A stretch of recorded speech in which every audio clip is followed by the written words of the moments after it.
महाराज जी, इनका एक प्रश्न है कि प्रभु मिलन की व्याकुलता कैसे प्राप्त होगी? नाम जप से।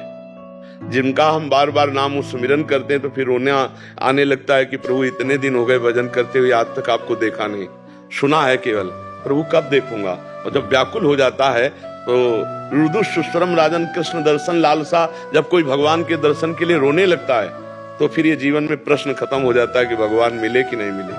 पक्का हम आपको कहते हैं कि जो जीवन का परम लाभ है वो भगवान के आश्रय से अब न मृत्यु की परवाह है और न जीवन की परवाह है। मतलब हर समय एक अजीब आनंद रहता है, हर समय एक उल्लास रहता है। दोनों किडनी फेल है लेकिन हर समय आनंद रहता है। भगवान की शरण में, भगवान के नाम में अगर आनंद ना होता तो तुम्हारे सामने बैठे ना होते। ये आनंद रुपया से नहीं मिलेगा, ये आनंद भोगों में नहीं मिलेगा, ये आनंद तुम्हें अच्छे मकान बनाने से नहीं मिलेगा, ये आनंद पूरे भारत के सम्माननीय बनने पर नहीं मिलेगा, ये आनंद भगवान के होने पर मिलेगा। हर परिस्थिति में प्रसन्न रहना, ये सबसे बड़ी कला है और ये केवल भगवान से जुड़ने में ही होगी, दूसरी जगह नहीं हो सकती है। इसलिए नाम जप करे, भगवान आश्रित रहे, ये जीवन परम मंगल में हो जाएगा। इस पर विश्वास करें, विश्वास से ही भक्ति पुष्ट होती है। बिन विश्वास भगति नहीं, ते बिन द्रवहि न राम, राम कृपा बिन सपन्यु, जीव न लह विश्राम।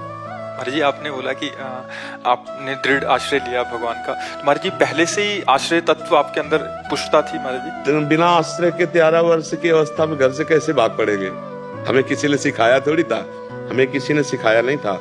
हमके वैराग्य लेना चाहिए भगवान की, ये पूर्व जन्म का कुछ था।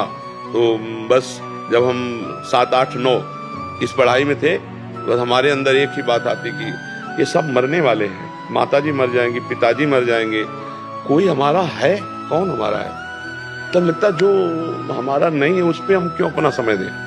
हम कई बार पढ़े होंगे लेकिन फिर पढ़ रहे हैं, ऐसी पढ़ाई क्या। कई बार हमारे माता पिता होंगे, ये भी मर जाएंगे, फिर हमारा कौन। भागो, बस अंदर आता भागो, भागो। तो जिस दिन घर से निकलना था तो माँ को बोला था कि माता जी कल हम सुबह भाग जाएंगे घर से, बाबा जी बन जाएंगे। भगवान की प्रेरणा ऐसे, तो उन्होंने मजाक समझा। हमारा तो था कि एक बार कान में डाल दें बस बात, कि कोई परेशान ना हो। 3:30 बजे घर से भाग। उस समय हमारे मन ने प्रश्न किया, कहाँ खाओगे, कहाँ रहोगे, कौन है तुम्हारा? बस एक उत्तर अंदर से आया, भगवान, और भाग पड़े। 15 किलोमीटर उस इतनी छोटी अवस्था में 15 किलोमीटर जाने के बाद जहाँ को संत जी आए थे नंदेश्वर, वहां पहुंच करके विश्राम लिया दोपहर में। फिर मन आया 12 बजे के, अब भोजन कौन देगा? उनका भगवान। थोड़ी देर में वो दही वाली गटला गटी, वो दही पिया और शंकर जी से लिपट के रोए कि हमें विश्वास है कि आप हमारा जीवन। शंकर जी की भक्ति प्रारंभ में थी, तब से अब कितना जीवन के वर्ष व्यतीत हो गए। 55 वर्ष की आयु, जो भी 55 आगे पीछे जो भी हो, इतनी आयु हो गई, कहाँ बच्चापन और कहाँ इतनी अवस्था। तो ये आश्रय और